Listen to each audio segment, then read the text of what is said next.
Yes, sir. Yung sa right of way, kung may negotiation naman po, sir, pagka binigyan ka po, sir, ng permit to enter yung area. Ay, hindi po, General, sir. Hindi po. Again, for the nth time, kailangan yung right of way issue ay natugunan na.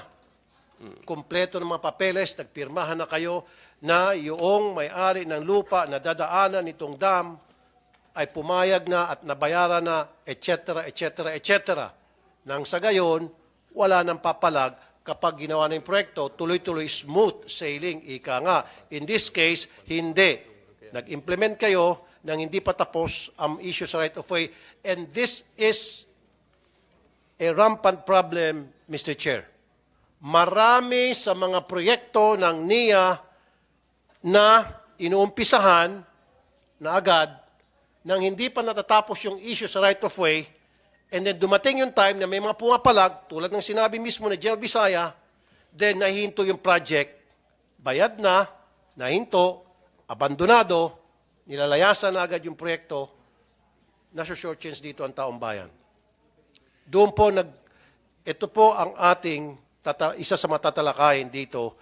Bakit kasi kayo nag-implement ng mga proyekto nang hindi nyo pa natatapos yung issue sa right of way, at I need the list of projects na nagkakaproblema sa right of way, because that will tell us na merong nangyaring anomalya at meron dapat managot. Again, for the second time, Engineer Guillen, give me a list of all your projects pending right now dahil sa issue sa right of way. Sa next hearing, give me a list of those. Yes, Your Honor. We'll give you a list. And if I may add, sir, ano po? Go ahead, go ahead. Ang sistema po kasi talaga dyan is that sa feasibility study, kasama po na po talaga yung environment, yung envi and social na tinatawag po sila. Yung environmental issues and social issues. Tinignan ko po naman yung naging status po ng Balog-Balog, sir. Initially kasi, around 500 people po ang involved dito, sir. So, nung sinimula naman nila, naayos naman nila yung iba. Kaya lang, as time goes by, kasi ang isang project po kasi, hindi mo naman din ma-perfect lagi, sir. Mayroong lumilitaw na problema. Sorry, Engineer Guillen, you're an engineer, you're with the NIA for many years, and I'm not. Okay? Ang ginagamit ko lang is logic. Okay? Common sense. Nakalagay po sa feasibility study, kasama yan, na before you implement any project sa irigasyon, kailangan tapusin muna yung issue sa right of way. Now, my question to you is, sino ang nag-approve ng inyong feasibility study sa mga proyekto na kung saan nagka-problema sa right of way dahil yun ay may issue, yun ay may kaso na harapin ngayon?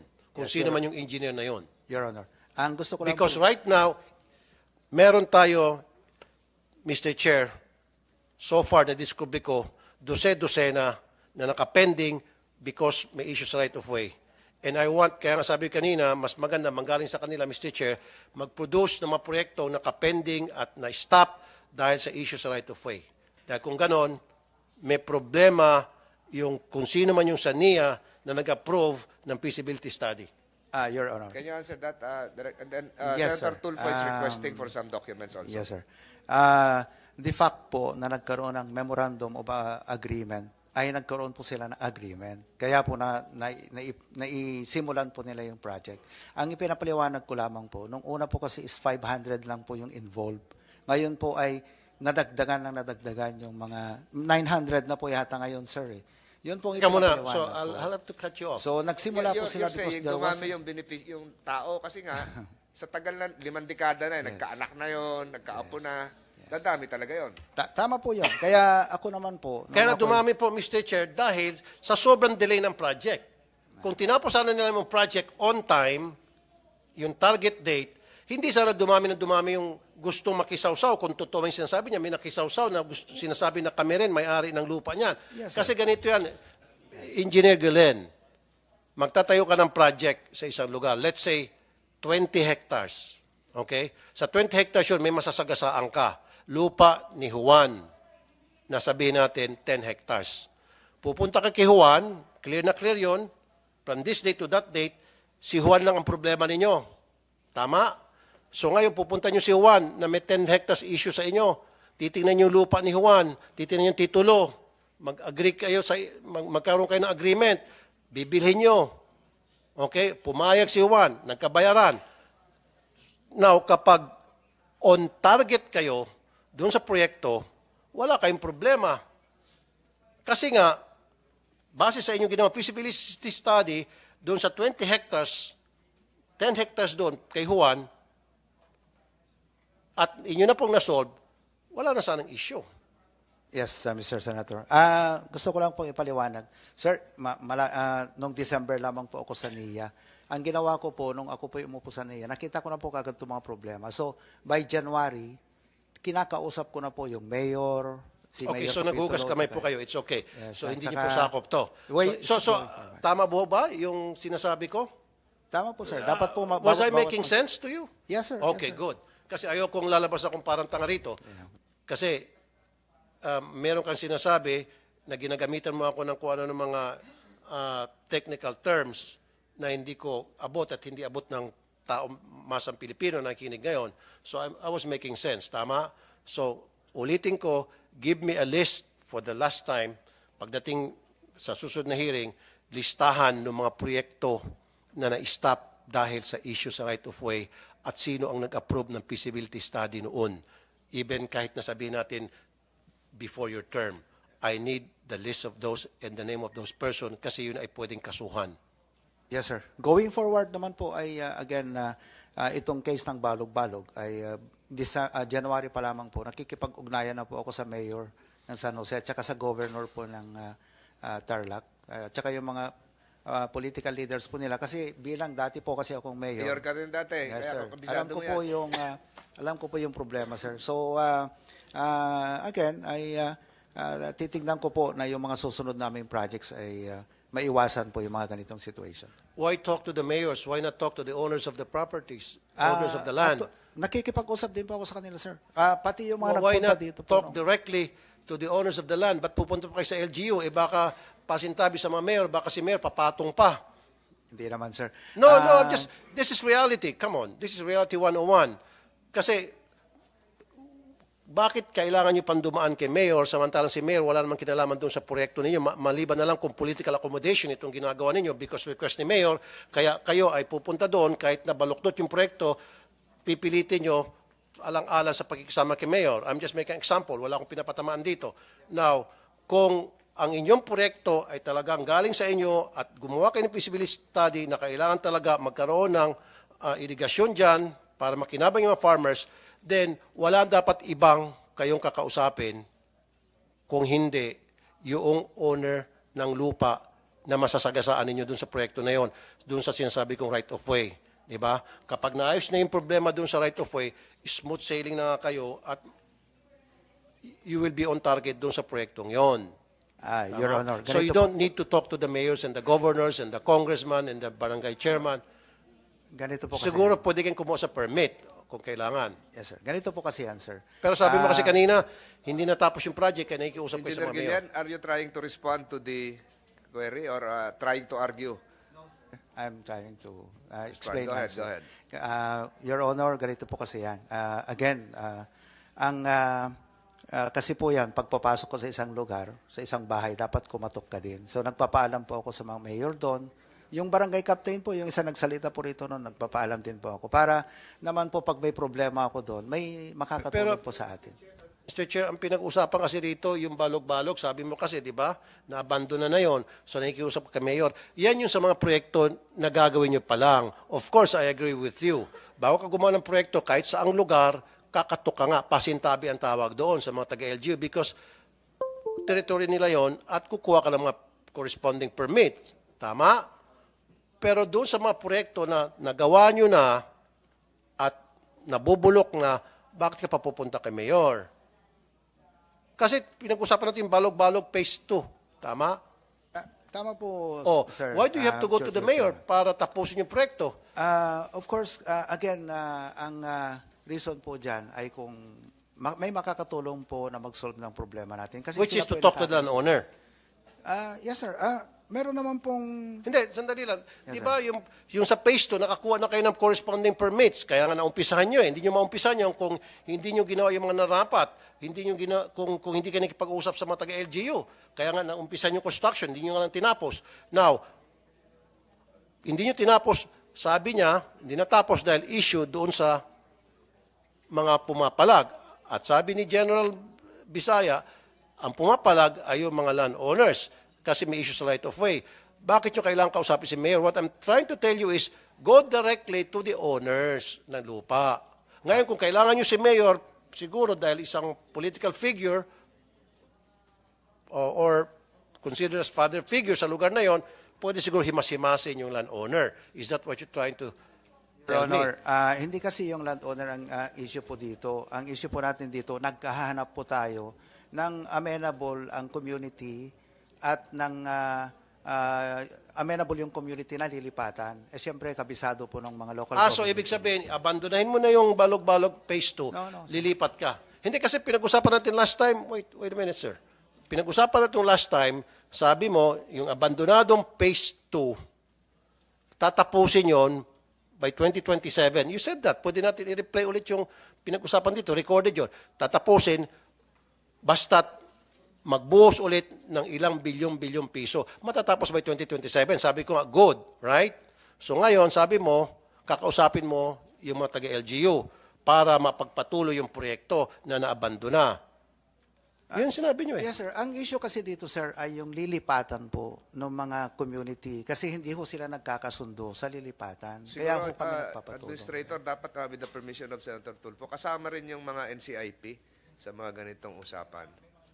Oo. Wala na, sinasama ba kayo? Sir, actually, it was us who coordinated Sinasama him ba last- kayo sa mga ganong usapan? We have a joint management team, Your Honor, actually, which... Usapan, Yes. yung preliminary, kasama kayo? Wala po, sir, wala po. Hindi kayo kasama. So, pag tapos na, yung management na, yung overseeing, doon kayo kasama. Pero sa simula, dito kayo mga tribo, dito, sacred graveyard ito, hindi pwede rito, hindi kayo kasali doon.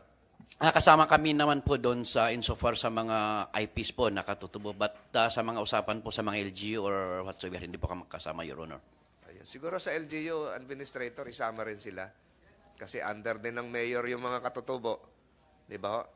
So, Senator Tulfo, Pero ang ibig sabihin, Mr. Chair, sana bago inumpisan yung project, hindi yung, nung inumpisan yung project, ginagawa na, and then saka sila may pag-usap. Before, kaya nga may tinatawag na feasibility study, Mr. Chair. Lahat dapat pinaplansya na. Before the implementation of project, planchado na lahat. Kausapin LGU, kausapin yung mga taga-NCIP, kausapin kung sino pwedeng kausapin. Pati yung mga ipis, langgam, daga, kausapin. Lahat mag-agree. Diba? Hindi yung in the middle of the project, biglang abandonahin kasi meron pa pala hindi mga nakausap. O, nagka-problema. Diba? Yun po ibig sabihin. So, ibig sabihin, poor planning because walang feasibility study. In fact, may mga projects sila, Mr. Chair, and again, I need a list of those projects, na naglagay sila ng irrigation doon sa lugar na yon, construction ng irrigation, walang patubig, malayong-malayo, imposibleng magiging viable for an irrigation. May mga example po ako rito. Itong Butuan City, Agusan del Norte, Basag CIS OB 2018 as DMO. Okay. 5,468,000. See? Nag-construct ng irrigation project nang walang pagkukunang source ng tubig. anong year po yan, Senator Tulfo? 2019 po. 19. 2019. Can you confirm that? Sa Butuan? Who can confirm this? Anong tawag po? Is this an unfinished project? Ito po ay gawa mismo ng NIA. Inspection and Assessment of NIA Projects in Region 13 conducted on May 5 to 11, 2019. So ito po yung report galing po mismo sa NIA. Hindi po galing ito sa Senate. Gumawa kayo nitong proyekto sa Butuan City na nagkakalaga ng 5.4 billion na irrigation project pero walang pagkukunang tubig. Walang source ng tubig na pwedeng magpaandar sa irrigation project na ito. Can you confirm that? Sa Butuan, walang tubig? Sir, 2019, can we please... Who can confirm that?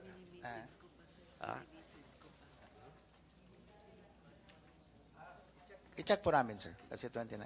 Oh, they will check. Kasi sa akin po, Senator Tulfo, they gave me a list of unfinished projects. Hindi ko na rin maintindihan kasi hindi naman na-specify dito. In 2016, 7 years unfinished, isa 5 years unfinished hanggang 2023. 2022, 200 unfinished. 2023, 433 unfinished. So siguro kailangan matanong ko po, bakit ho marami tayong unfinished? Kulang sa pondo o hindi talaga kayang tapusin o mali yung napiling lugar? Well, sir, siguro para may mas klaro po yung pwede po ba, sir, na Kasi i-present? this came from your affidavit, Administrator Guillen. Nakalagay dito yung mga unfinished projects. So sa affidavit mo to, ito yung sinumpaang salaysay mo. Gusto ko lang i-clarify at saka natumbok mo rito yung marami kayong natalo. Natalo po, Senator Tulfo, ang NIA sa kaso. Natalo, marami. Ito, Green Asia Construction Development Corporation. Natalo kayo may award ang Green Asia ng 205 million. Pinagbabayad kayo. So ibig sabihin, again, one more time, Mr. Chair, Yes. yung feasibility study nag-fail. Most probably, natalo sa kaso eh. Sa legal yung So, pinagbayad pa ang NIA? Nagbabayad ba ang NIA pag natalo sa kaso? Naiba ako ng konti, Senator Tulfo, kasi napunta tayo sa legal. Pag natalo kayo sa kaso, bayad ba kayo? Oh, go ahead, attorney. Attorney Ibanez. Mr. Chair, regarding po sa case ng Green Asia Construction, hindi pa po tapos, wala pang finality yung decision. In fact, nakapending po siya sa Court of Appeals. Pero may lumabas na desisyon na pinagbabayad ang NIA. Sa SIAC, Sa SIAC, sir, opo. 205 million pesos. Yes, sir. Kaya nga po, dahil Nag-appeal hindi... kayo? Yes, sir. So, Umapil pag tayo. ganitong pinagbabayad kayo, saan kinukuha yung pambayad? Ay, magfa-file po yung claimant sa COA, sir, kasi yun po yung tamang proseso. Pero sa ngayon po, Pera wala din pa ng po, gobyerno yon, pera din ng bayan yon. hindi pa po kami nagbabayad ng ganyang kalaki, sir. Kaya nga Oo ito nga. po ang Halimbawa, position... kahit piso, pag natalo ang NIA, saan manggagaling yung pambayad? Sa gobyerno din, di ba? Pera din ng taong bayan. Yes, Mr. Chair. So nakita natin dito, Senator Tulfo, pag nagkamali ang NIA ng trabaho, hindi nakinabang ang taong bayan, natalo pa sa kaso, bayad pa uli ang gobyerno. Kaya nga po yun ang posisyon natin dito, sir. Hindi tayo dapat magbayad, kaya inaapila po natin. Ilang beses na kayo natalo? Ang dami itong nakalagay. Ito galing sa affidavit ni Administrator Guillen. Natalo kayo sa isang civil case, EML Construction and Tian Yuan Construction. Natalo rin kayo dito sa Premium Megastructures. Nag-file na motion for reconsideration. Natalo rin kayo sa Mac Builders. Motion for reconsideration. At baka meron pang iba na hindi ko hawak. So, nakikita natin, Senator Tulfo, pag natalo ang NIA, magbabayad pa ho ang gobyerno. Nalugi na nga tayo, 2 beses tayo nataga. So, hindi pa tayo Mr. nagbabayad o Sir, hindi po tayo kailangang pang magbayad kasi hindi pa po tapos. final? Yes, Pero sir. kung Wala maging pang final nga, resolution. paano yan? Saan kukunin yung pambayad? Yan nga pong posisyon namin, sir, kaya inaakyat namin hanggang sa kataas-taasang hukuman kasi hindi Sakali tayo nga, dapat in magbayad. that worst case scenario, natalo na tayo kataas-taas ang hukuman. Sa tamang- Pinagbayad ang NIA. Sa tamang proseso, sir, magfa-file sa COA, COA will determine kung paano magbabayad po. O kung natalo rin tayo sa COA, paano na? The obvious- Magbabayad ang NIA. mag-appropriate ng funds ang Kongreso pambayad na pwede sanang gamitin sa ibang construction project na makakatulong sa taong bayan.